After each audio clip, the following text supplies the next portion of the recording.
du am fukki dërëm, je ne dis pas des milliers de francs, je ne dis pas des millions, mais du am fukki dërëm boo xam ne dina génn fi mu war a génn. et bokk na ci li may wax nag jëmale ko ci les agents municipaux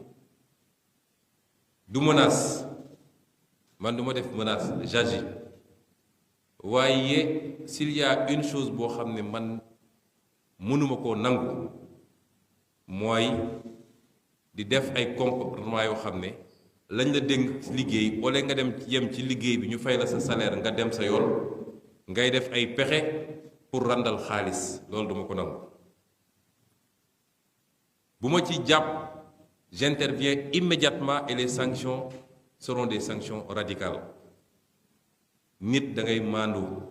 li nga moom nga ko, loo moomul bu ko laal, rawatina nag loo xam ne c'est le bien public, c'est sacré. ci bépp bien public nag, moo xam recette la, moo xam terrain la, moo xam suuf si la, moo xam, amul lu ñu d'accord un agent wala un conseiller wala le maire lui-même mu war cee teg loxo ci loo xam ne mbooloo wee ko bokk. Ça nous l'accepterons pas. loolu garantie la bu ñuy jox les Ziguinchorois mooy contribution bi ñuy joxe na leen leer ni au centime près day dellu si ñoom, du am dara loo xam ne dañ koy utiliser à autre chose.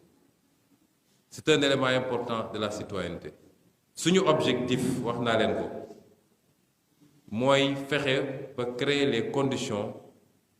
d'une autonomie financière de Ziguinchor. xam nañu fi ñu ko war a jaare, yàlla may nañu tuuti xam-xam nag ci boor boobu, waaye il faut que mu doon avec la contribution et la participation des Ziguinchorois. buñ ko defee it gëm naa ni ci diir bu gàtt kenn dootu fi jooytu école bu baaxul wala poste de santé wala koñ bu lëndëm wala yeneen ak yeneen. mais dama wax ni semaine bii boo génnee activités yi nga xam ne war nañ ko def ci terrain bi, dafa waroon doon semaine boo xam ne it dañ ci waxtaan ak Ziguinchor waaye ne leen li ngeen ñu dénk ci nii lañ ko fekkee, parce que am na ñu ko yoroon yor ko 2009 ba 2022 muy ñaata at 13 ans su ma juumul wala 14.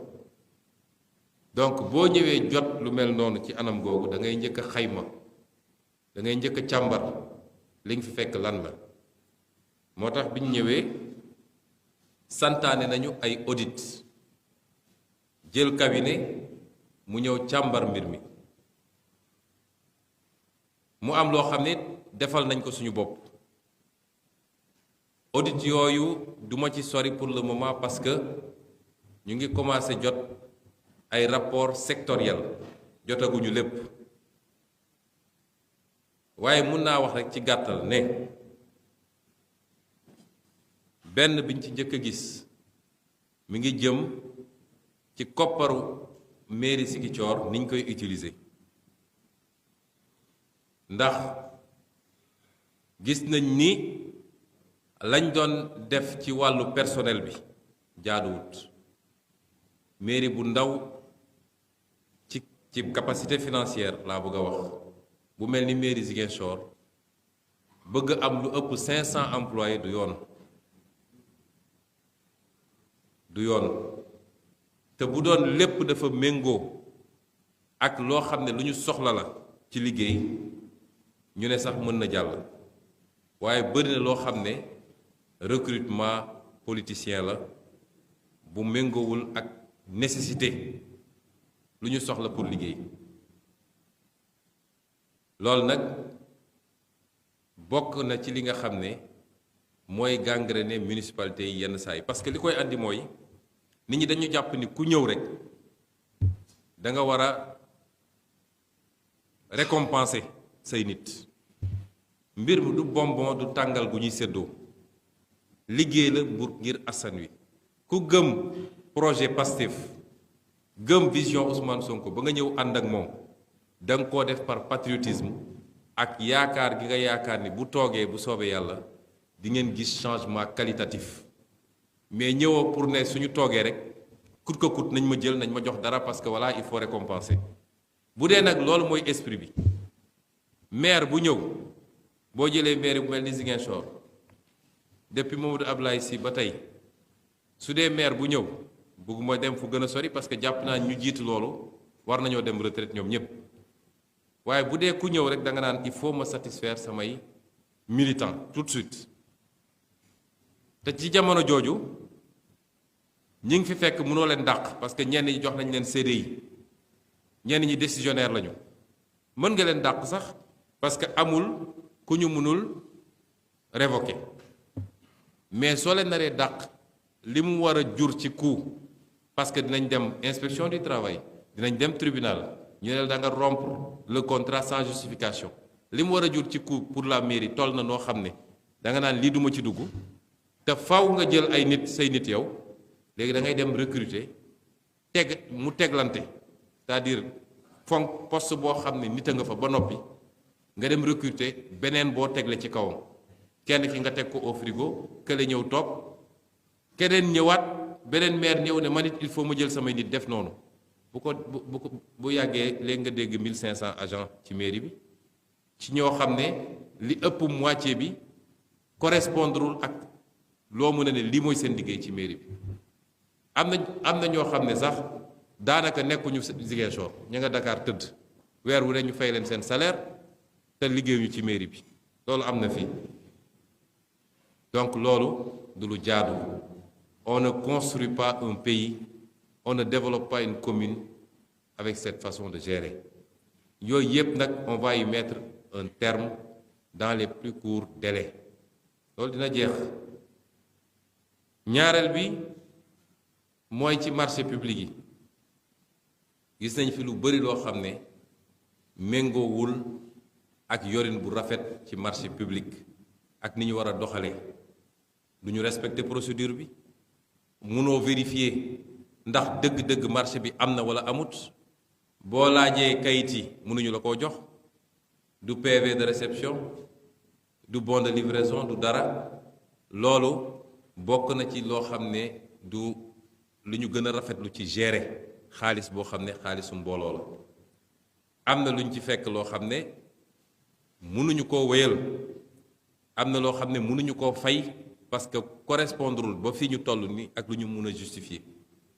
recevoir nañu sax ab rapportu ARMP bi nga xam ne moom it teg na baaramam ci yooyu yépp wax ni nañ doon doxalee méngoowul ak normes yi nga xam ne moom la ñu war a doxalee ñetteel bi day jëm ci wàllu suuf si def nañ ci lu bari loo xam ne jaaduwut tey gis ngeen benn titre journal am na lu tuuti lu mu ci wax mais loolu lu tuuti la mais li ñu def ci suuf si du yoon moo tax biñ ñëwee woo nañu tous les services yi nga xam ne ñoo ko séq ne leen nañu dakkal yenn lotissement yi ñu fi fekk bokk na ci bu Jaabir dakkal nañ ko suspendre nañ ko parce que la ñu fa def benn méngoowul ak li ñu autorisé woon waaye ñaar respecté wul li nga xam ne mooy réglementation bi en matière de lotissement yooyu yëpp nag dinañ ko càmbar benn Jaabir a ngi fi Jiboog a ngi fi Kanjala mi ngi fi Kenya mi ngi fi yooyu yëpp nous avons exigé ñu suspendre tous ces lotissements et dinañ ko càmbar benn pour voir ce qui n'a pas été fait dans les règles et situer également les responsabilités par rapport ak niñ ko defee lotissement du lu ñuy def pour dagg ay terrain di ko séddoo lotissement dañ koy def parce qu'il y a un besoin social boo xam ne il faut ñu satisfaire ko moo tax à partir de maintenant dinañu ubbi fii benn bureau des affaires domaniales citoyen Ziguinchor boo xam ne toll na fu mu waree am kër yaakaar ni daf ko war a am day ñëw déposer demande am bu ñu demee ba war a def lotissement encore que Ziguinchor amatul suuf bu ñu def lotissement defe naa Jaabir moo fi desoon su dee jël nañu décret d'extension dinañu am suuf bu ñu ko jëlul defe naa dina jafe ñu def ay lotissement fii biir Ziguinchor waaye dinañu ubbi guichet boobu citoyen bu nekk ku fi dem ba nekk majeur war a mun a sanc kër wala yor sa kër sax jaaxle mun nga ñëw déposer foofu sa demande bu ñu demee ba jàpp ni lotissement dafa war a am d'abord ça se fera avec dans le respect strict de la loi et des